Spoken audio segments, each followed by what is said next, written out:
Oração a Hecate Urânia, Senhora Celestial, 24 de março. Ó Hecate Urânia, Senhora Celestial, que governas os céus com tua majestade imortal, levanta tua luz divina sobre mim e guia minha alma nas alturas do Espírito. Com tuas estrelas e constelações, ilumina o caminho das minhas escolhas, trazendo clareza onde há dúvidas e paz onde há turbulência.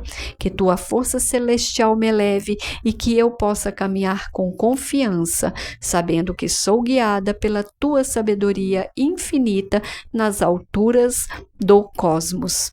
Hecate Urânia, Senhora Celestial, enquanto o céu brilha sobre mim, que minha conexão com o divino se fortaleça e que eu sinta tua presença em todas as estrelas. Salve Hecate Urânia, que tua luz celestial me guie sempre.